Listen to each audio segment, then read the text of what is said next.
Continuamos con más de noticias Globovisión Internacionales. Estamos interactuando a través de @internacionales_GB y seguimos abordando este tema que es noticia en Latinoamérica y es Colombia. Para eso le damos la bienvenida a Luis David Benavides, quien es abogado y analista internacional, quien nos acompaña hoy para analizar lo que ha sido estas elecciones en Colombia. Muy buenos días, Luis. Muy buenos días, muchísimas gracias por la invitación, un gusto estar con ustedes. También es un gusto para nosotros. Bueno, lo que ha sido un hecho es que Colombia quiere un cambio. ¿Qué podríamos analizar en cuanto a nivel social con lo que se ha registrado este domingo?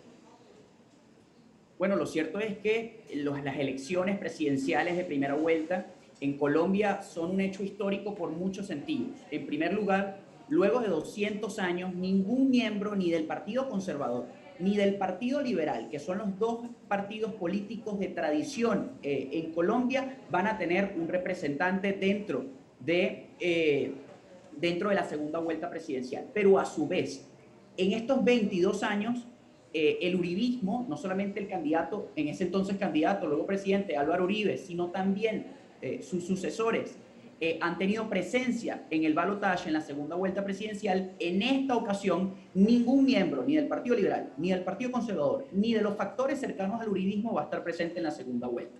De manera que hay dos candidatos que han ganado. El primero, Gustavo Petro, ha ganado la primera elección con más de 8 millones de votos, alrededor del 40.3% de los resultados. Y Rodolfo Hernández, la gran sorpresa del día, que ha obtenido poco más, casi 6 millones de votos, con algo así con el 28.15% de los votos registrados hasta ahora.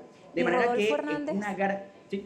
Y Rodolfo Hernández además tiene un perfil bastante llamativo porque ha sido calificado por los medios de comunicación como indescifrable, pero sí ha sido calificado como populista, aunque realmente no se sabe cuál es su ideología y además es un outsider y tampoco tiene un gran historial político. Ha sido calificado también como antipolítico, ha sido llamado el Trump de Colombia. ¿Qué puede ser esto para Colombia en caso de que llegue a ser presidente? Porque puede llegar a lograr un amplio espectro de votantes porque se cree que Petro puede conseguir muy pocos nuevos votos para este balotaje. Bueno, la elección de Gustavo Petro también es histórica. Por primera vez en la primera vuelta, los factores de izquierda logran más de 8 millones de votos y eso, por supuesto, también tiene la fuerza de Francia Márquez, la candidata a vicepresidenta.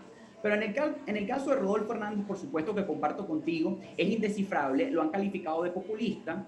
Además, ha sido el rey del TikTok y de las redes sociales, como también los medios colombianos lo han apodado. Fue alcalde de Bucaramanga. En Bucaramanga tuvo unos presuntos hechos de corrupción, por los cuales, por cierto, está siendo investigado por la Procuraduría General de la Nación. Y por supuesto que Rodolfo Hernández pudiera contar con los votos del uribismo o con los votos de Federico Gutiérrez. Eso pudiera ser una posibilidad para la segunda vuelta. De manera que Rodolfo Hernández hoy está en la posibilidad de captar mucho más votos de esa oposición a Petro, de esos sectores que de alguna manera coinciden más con el centro político y con la centro derecha. Sin embargo, ese mismo elemento de no tener una ideología, de no tener propuestas claras, de tener algunas tendencias hacia el populismo, también presentan mucho miedo para los votantes de centro y de centro derecha. Sí, también hay un papel muy importante y es los afrodescendientes que han sido vistos como los acompañantes de fórmula y han sido también los que han llegado como Francia y también en este caso Marlene Castillo. Además, recordemos que Gustavo Petro en las elecciones presidenciales pasadas en las que se enfrentó a Iván Duque tuvo un alto porcentaje de votantes en esas regiones donde hay más poblaciones afrodescendientes. Totalmente. Bueno, en el caso de Francia Márquez, ella en la consulta interna del pacto histórico, que es esta coalición de partidos que se ha reunido en favor de Gustavo Petro, tuvo un desempeño extraordinario. Y por supuesto que ha sido, digamos, la voz cantante de esa campaña en materia de derechos de los pueblos indígenas, de los pueblos afrodescendientes, pero también Marlene Castillo no había sido muy conocida, es la fórmula vicepresidencial de Rodolfo Hernández. Y recordaremos también que el caso de Sergio Fajardo también llevaba un candidato a vicepresidente llamado Luis Gilberto Murillo, también afrodescendiente. Ha sido también un mal desempeño electoral el que ha tenido Sergio Fajardo, entonces candidato presidencial, gobernador del departamento de Antioquia, alcalde de Medellín, que sacó menos de 1 millón de votos para algo así como el 4.2% de los votos, lo cual representa una gran derrota para el centro político. Y por supuesto que si nosotros analizamos cómo ha sido el desempeño electoral de los candidatos en el conjunto del país, podemos observar que en la zona costera, en la costa colombiana, en la selva colombiana y en el Pacífico colombiano, Gustavo Petro se alzó con la mayoría de los votos. Sin embargo, en la zona andina, frontera con Colombia, en la zona selvática y en la zona llanera, que también son fronteras con Venezuela, disculpen, allí se alzó Rodolfo Hernández. De manera que yo proyecto que la segunda vuelta electoral va a ser bastante competitiva. Vamos a ver, ya Fico Gutiérrez anunció que votaría por Rodolfo Hernández. Vamos a ver si las fuerzas que han acompañado a Federico Gutiérrez, el uribismo y los sectores políticos tradicionales pueden acompañar a un candidato que no genera confianza en los partidos tradicionales.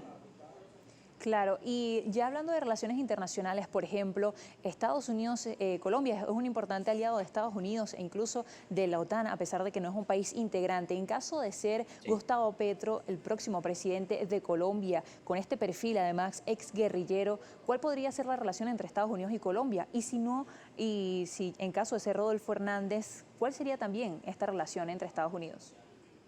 Sí, yo ahí quisiera destacar que si bien es cierto que Gustavo Petro ha sido, digamos, fue miembro del M-19, también no es menos cierto que durante más de 20 años ha sido parte del establishment político colombiano. Ha sido senador, ha sido alcalde de Bogotá, actualmente también se desempeña como senador del Congreso de la República y por supuesto que a pesar de su discurso contrasistema, de su discurso, digamos, enarbolando las banderas de la izquierda, eso pudiera representar quizás una amenaza a Estados Unidos, pero considero que Gustavo Petro también le acompañan dentro de su campaña política, le acompañan algunos sectores que pudiesen tender puentes, no solamente con Estados Unidos, sino también con otros líderes de América Latina que, digamos, no enarbolan las banderas de la izquierda. Es difícil, ¿no?